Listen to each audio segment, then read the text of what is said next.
Hello and welcome to this week's edition of Boxing Pick, the premier destination for boxing picks. My name is Hisham, and together with my partner Stephen Breadman Edwards, we will be previewing the upcoming Showtime pay-per-view card this Saturday, November 25th.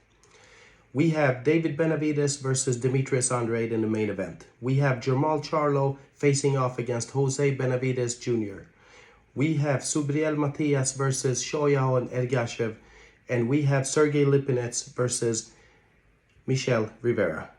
Let's see where we can find the most value. I am joined now by my partner, Stephen Breadman Edwards. Let's get right into it. How are you, Stephen? Good. How you doing, man? I'm good. So we'll jump right into the main event. David Benavidez versus Demetrius Andrade.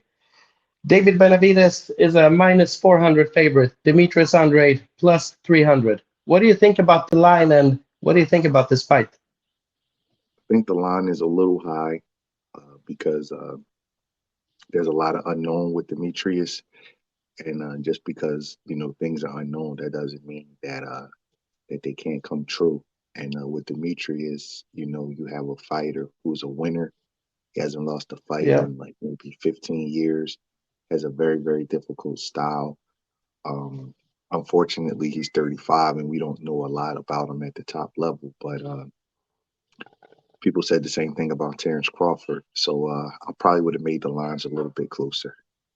I agree with that. I was looking through Demetrius Andrade's last performances, and I think he is a really, really good fighter. I think he's being a little bit overlooked in this fight. One of the things that I saw is that he can really let off long combinations, 4, 5, 6 punches, and he's really accurate. And he just, he comes from different angles. And my question is, has David Benavidez seen this style before? No, nobody has seen the style before. Nobody has. And how do you find sparring partners, Stephen? How do you find sparring partners to imitate Demetrius Andrade? I would suppose you would have to get some maybe 3 or 4 amateurs, that fight at maybe between 165 and 178 that are southpaws. And you would have to mimic a lot of stuff during the pad work. You're not going to ever find a dead ringer, because that would be Demetrius if you could. But that would be the best thing I could think of. And, get sparring partners of the same race, because a lot of times, black guys have a certain rhythm and Mexican guys have a certain rhythm. So, I would try to get some younger black guys, southpaws between 165 and 178, between 5'11" and 6 feet, to kind of, emulate them the best that we could. How would you see Demetrius Andrade's path to victory in this fight? I think he has to keep the fight in the center of the ring. He can't go up against the ropes. David is brutal up against the ropes. Yeah, I agree. His plan is to try to put you up against the ropes, where he can unleash some brutal body punches. They say David's not a one-punch knockout artist, and he's not. But he punches better to the body than he does the head. He's a really hard puncher to the head. To the body. So Demetrius has to keep the fight in the center of the ring. I think he has to land straight left hand to the body. David is a big target, so he has a lot to hit with his body. And then he has to land a straight left hand to the body. And I think that he cannot allow himself to be carried too fast. What I mean by that is moving and punching to a point where he's going to be depleted at a certain point, because David gets stronger as the fight goes. And David can put pressure on you without necessarily burning himself out. So I think that I was looking at the fight you had earlier this year with Caleb Plant when he fought David Benavidez, and it's really interesting because David Benavidez is really just as strong and punches just as hard late in the fight as he does early. Not many fighters are like this. He has very good stand. The first half of the fight, when Caleb Plant had the fight in the center of the ring, he was having a lot of success, and David had big trouble with his style. Yes, Demetrius has to keep the fight in the center ring for as long as he can. That was our plan. The first 6 rounds, I wouldn't say that they were easy, but they weren't as scripted. But David hit Caleb with a good body shot that nobody saw, and it kind of depleted him a little bit, and it took him a couple rounds to Oh, kind of get over it, and it changed I the didn't momentum. notice that. And I didn't Yeah, see that when I was looking at it. yeah, it was a really good left hook to the body, and it kind of it changed the course of the fight. Later when I watched it, even the announcers didn't catch it, but as the trainer, I saw the shot get through. Caleb was sitting on a lot of them with his elbow, but one of them slipped through, and it was a good shot. Hmm. And it changed the course of the fight. But nevertheless, Demetrius has to keep the fight in the center of the ring. He I has to think know. he has a big chance to do that, actually. I really Um, do. listen, we have At to least see. for a period of the fight, right? Yeah, with Demetrius's pedigree and his awkwardness, I expect him to have some success in this fight. Um, the And he question is, starts fast, Steven. Demetrius he Andrade, start? he starts very fast. He's so accurate early. That could be a blessing and a curse because if he starts too fast and he has to, the one thing, I don't know if it's a flaw yet because it hasn't come back to bite him, but the one thing that I would say about him that separates him from like a truly elite fighter, like say a Terrence Crawford, is Mm. Demetrius hurts guys, he knocks them down, but if they give him a But it little doesn't stop resistance, them. he doesn't finish him. And I know he has like maybe 19 knockouts, but I say to myself, how does he let all these guys that are outclassed and hurt Yeah, go to distance consistently? So I don't know if that's fatigue, if that's that's true. lack of a willingness to go in there to finish. I don't know what that is about him, but if it's a flaw, it's going to surface in this fight because the way he outclasses guys early, you would expect him to stop more guys than he does. So I agree. that's something I that I'm noticed that. looking I'm looking to see. I'm trying to understand why he doesn't stop guys late in fights, or push him over the edge, so to speak, when he hurts him as bad as he does. Why is he settled to go in cruise That is control very instead of interesting. take a But position? one guy he did knock down, hurt. He did stop, Jason Quigley, but he's not, maybe not considered Um, an elite guy. he's not an elite guy. He never really developed, to be honest. But the more important thing is he stopped him early. He didn't Yeah, offer second round, any. right? Yeah, He got so he can hurt you and get you early. The yeah, the question is if you give him some resistance and you fight him back over time, he'll just settle and just go ahead and get the decision. I think he yeah. stopped Willie Nelson in the last round, but other than that, Hmm. everybody else he'll kind of just let him go the distance. So the Quigley thing, he did stop him, but that was early. So he'll jump on you Yeah, early. But if you fight back for a couple of rounds, that's when he'll kind of just settle and just go ahead and get the decision. it's true. But he still looked like he didn't look sloppy in his last fight against I thought against Demond Nicholson, right? His name is. Yeah, I I think think he that could have finished the been fight strong. He hurt him late. I think that could have been ring rust though. Oh, yeah, I think that could have been ring rust, but that fight followed a similar pattern to what his fights are. He has an yeah. outclassed opponent. He hurts him early, and then he doesn't stop him. And Demond Nicholson is, he's a solid fighter, but someone of Demetrius' level should be able to stop Demond Nicholson. I agree with that. But do you think can Demetrius Andrade hurt Benavidez early like he has with so many other guys? I mean, he's hurt almost in every fight. He hurts them early. Can he hurt Um, Benavidez early? Anybody can be Put hurt. him down? It's hard to put Benavidez down. I'm going to tell you something interesting about Benavidez. Hmm. People say he has bad defense, but for his style, his defense is not that bad.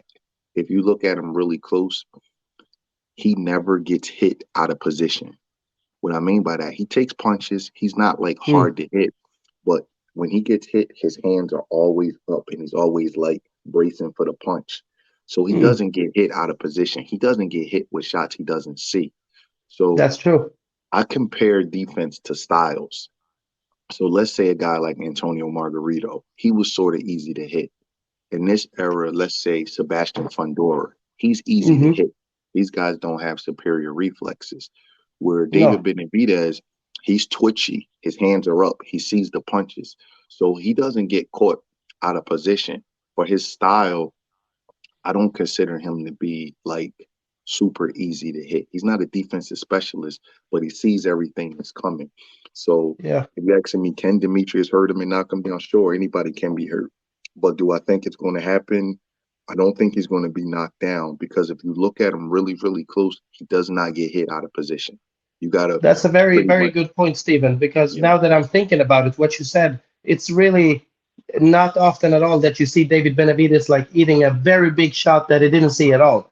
You don't you're see right. that very often. If you look at him really closely, you don't see him get hit with that shot where it has that bad head snap or the Yeah. whiplash effect, that shot that he No, doesn't see. He doesn't get hit with that shot. I it's look at true. him really, really close. So his defense isn't as bad as people say it is. I've watched him up close. I've trained for him twice.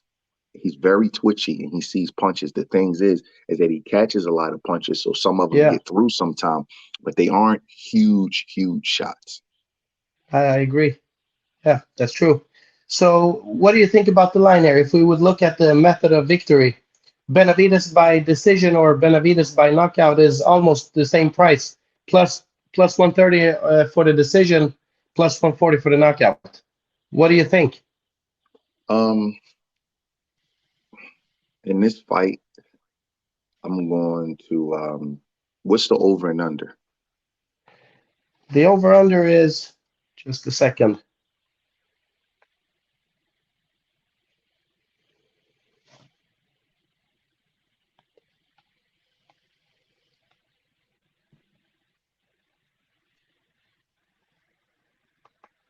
Would you say it's a long fight or a short fight?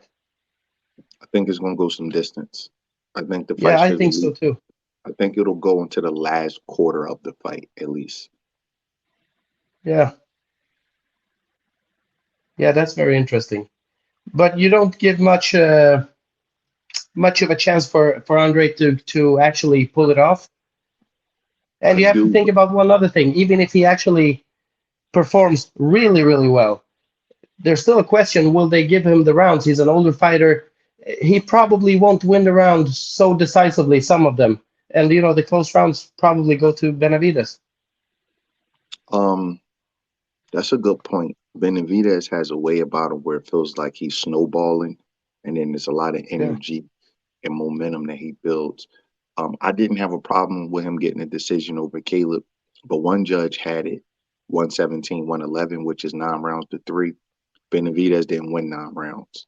Caleb No. won probably 4 or 5 of the first 6 rounds. There's no way Benavidez won 9 rounds.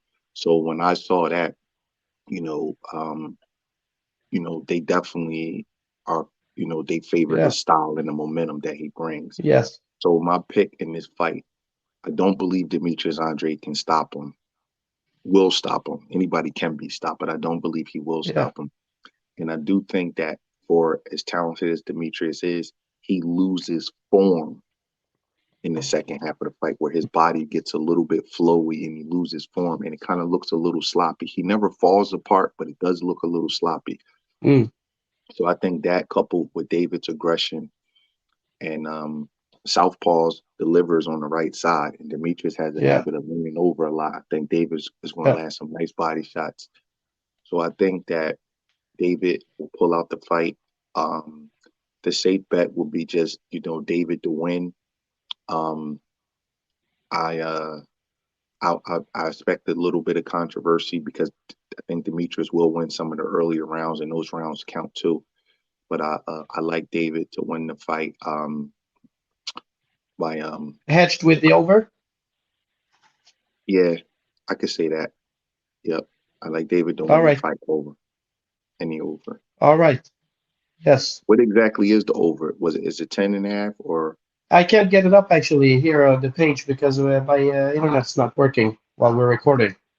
okay? Um, I'll look into that afterwards. Okay. All right. So David Benavidez to win and hedged with the over. We'll look into that rounds if it's 8.5 or 9.5, maybe something like Okay. that. The next fight, Jermall Charlo versus José Benavidez Jr. This fight is very interesting to me. I don't. I think it is an interesting fight because of Benavidez has been the more active fighter, and you asked me earlier, who would you find for sparring for Demetrius Andrade? Well, it's much easier to Hmm. find sparring for Jermall Charlo, and Definitely, without a I doubt. think I Yep. think he can use his brother for sparring for Jermall Charlo, and Hmm. um, and I think that's a great sparring partner. So I do think the fight will be competitive early.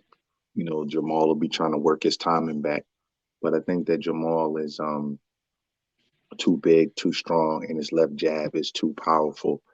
And I agree. I think that Jose, you know, he used to be a 40 pounder. You know, Yeah.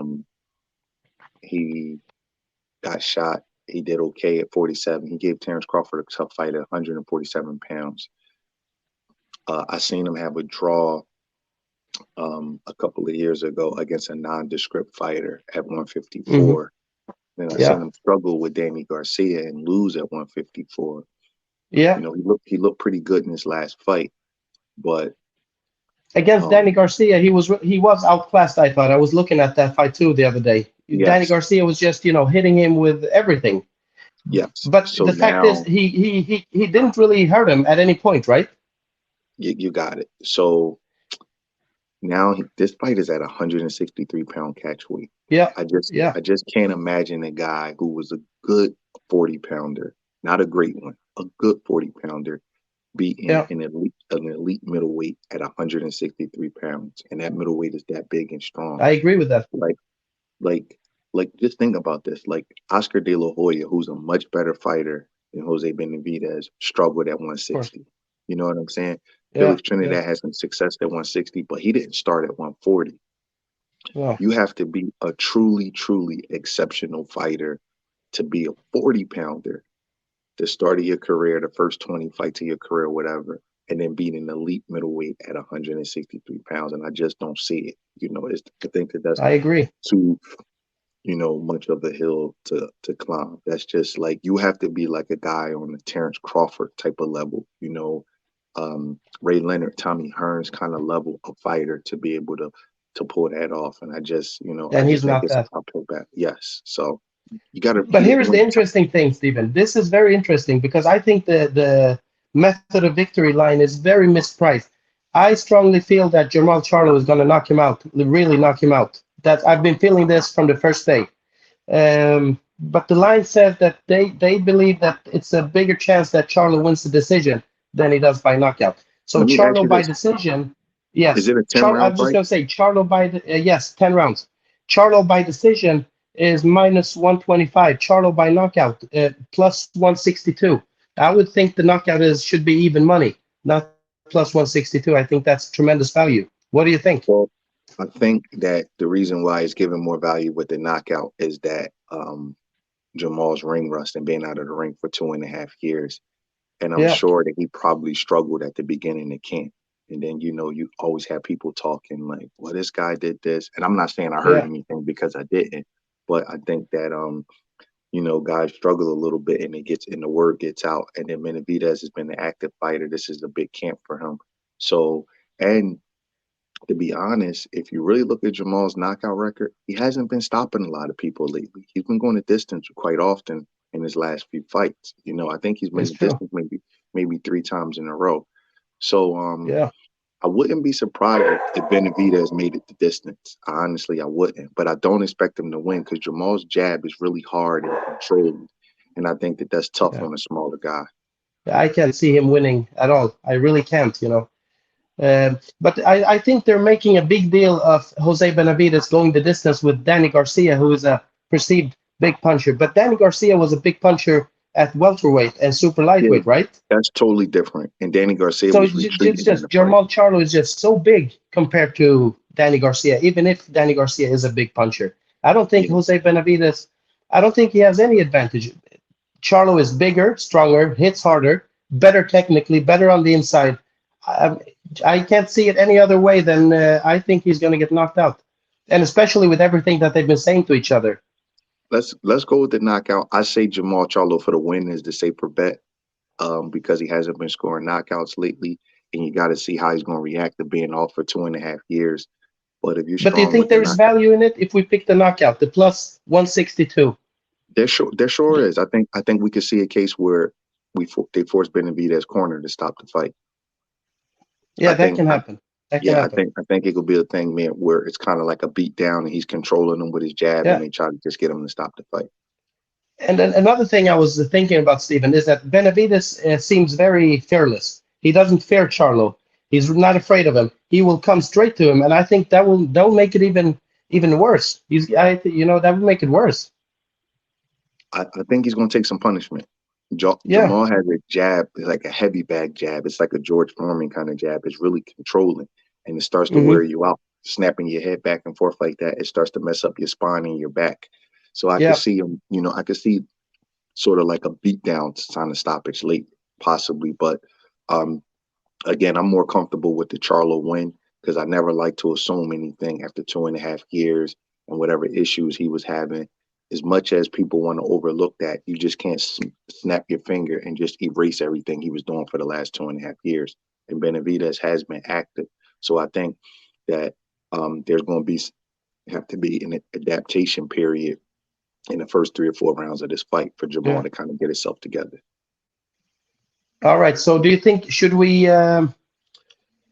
just pick Charlo to win the fight because that seems like a very certain thing to happen? Should we pick that, or should I'm we hedge like I it with said, something?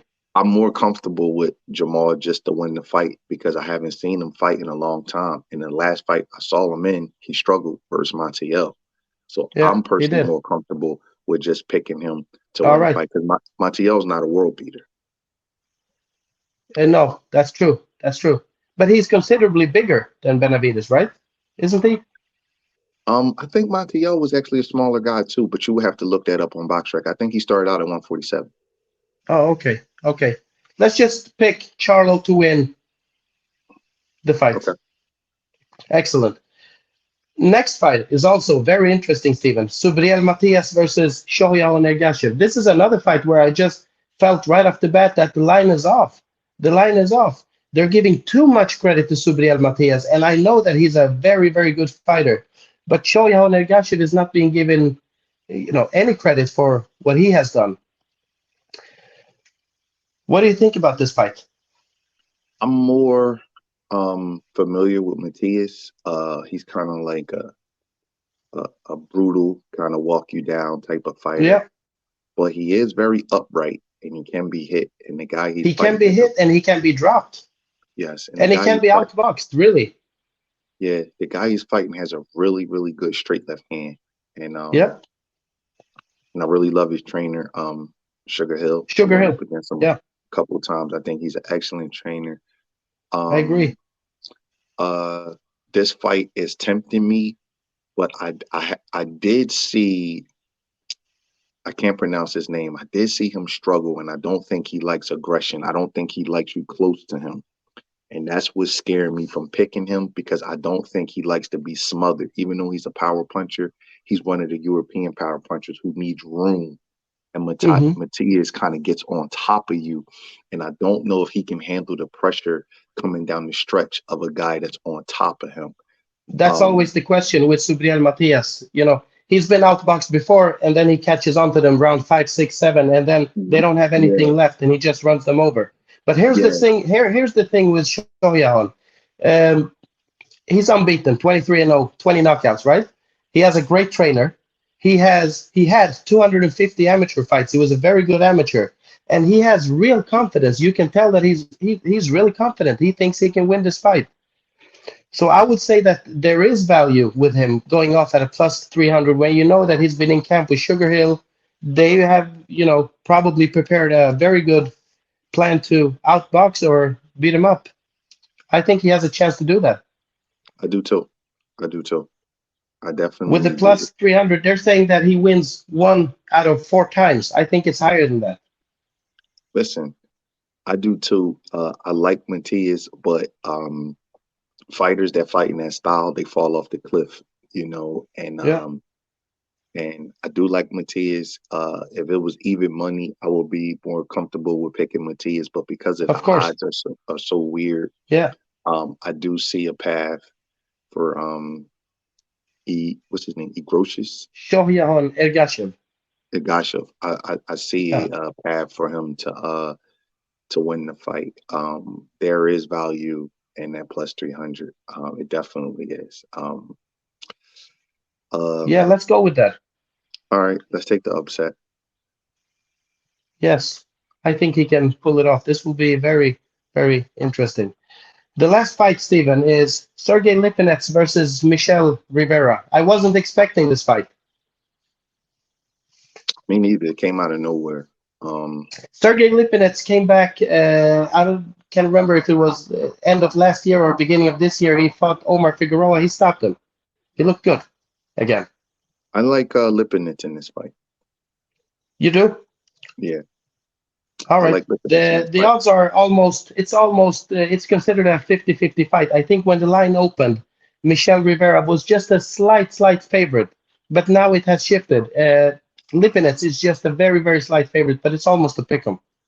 I like Lipinets in this fight. It's hard for me to assess a guy that's coming off PED controversy. It just is. And that's where Rivera's coming off of, and he was struggling to make weight a great deal, at 135. And Yeah. obviously with the PED controversy, he probably was artificially making weight. So I know more about Lipinets. I think he has a higher character. So I'm He's comfortable with, proven tough, yes, strong. proven He tough really guy. is. He fought Jerron Ennis, man, at 47. Yes. So he's a tough guy. So He took so many clean shots in that fight. He went yeah, down, he got up again. yep. His chin must be, it's an iron Yeah. chin. And So taking let's that kind of punishment from Jerron Ennis and still getting up, I yeah, can't see Michel Rivera hurting him that way. yeah. Let's say Lipinets, but let's hedge it with a draw because I'm sure there's some value in the draw. But I like Lipinets in the fight. That's exactly what I was thinking, really. Okay. The draw was priced at plus 1,600. It's gone down a little bit on some places, but I think Yeah. this fight will be very, very close. It's This is probably a distance fight. this is a drawish kind of fight and a distance kind of fight. Yes. So let's pick Sergey Lipinets to win the fight, and we hedge it with a draw. Yeah, and we can double back and hedge on the over because I do believe it's a distance fight. All right, we'll do that. Thank you, Stephen. Yep. We'll be Thank you back for next having me. week. Yep. See you later, man.